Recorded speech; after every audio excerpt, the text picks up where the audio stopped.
Now, my favorite way to make shaped bokeh effects is to simply print out two copies of designs that you made in Photoshop, and then print them on transparencies, and then cut them out and put them in front of your lens.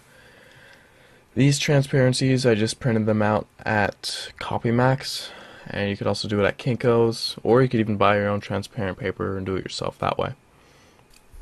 Now you just want to cut out the design so it roughly fits inside of a filter, and then after that just tape it up so the two sheets stick together perfectly, and then you can put it inside of your lens ring just like that, and you may have to cut it again if it doesn't fit perfectly just to trim off some of those long edges. And then once it fits pretty good in there, you can just pop it in and pop it out. You can also place a clear UV filter in front of your lens just to keep that sucker in place. And then what you're going to want to do is make sure that you're using a lens that has a very wide aperture. So a 50mm f1.8 lens is probably the best solution for this, especially for the price of that lens. It's very cheap, but it's also very good.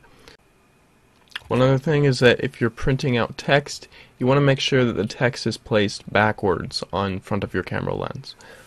Now here's a picture that was taken with the bokeh shape that you just saw, and this was taken in my kitchen. There was fairy LED Christmas lights just dangling in the background there by the cupboard, and the cup was on a counter closer to the camera, and I got as close as I could to the cup, and the lights were about maybe 10 feet away.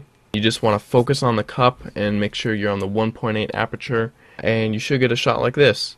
Now you'll notice that the image actually is a little bit fuzzy and a little bit hazy. It's kind of blurry. That's because of the 1.8 aperture, but that is also because the transparency that we're shooting through is not crystal clear. It's not really calibrated for cameras. So that will gunk up the image a little bit with some little bit blur, a little bit of that dreamy, hazy type of look.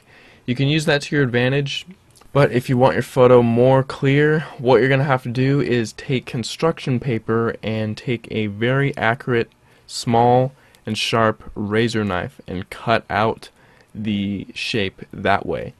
This is more tedious, which is why I never really do it, but it will make your image a little bit more sharper. Also remember that when you're shooting through any sort of bokeh shape, it is limiting the amount of light that is going through the lens. The only light that is going through the lens is through that shape that says bokeh right there in text. So you can imagine that it's going to be much darker than if you just had the bokeh shape off. So you're going to have to raise your shutter speed or raise your ISO, and that will fix the image from getting too dark.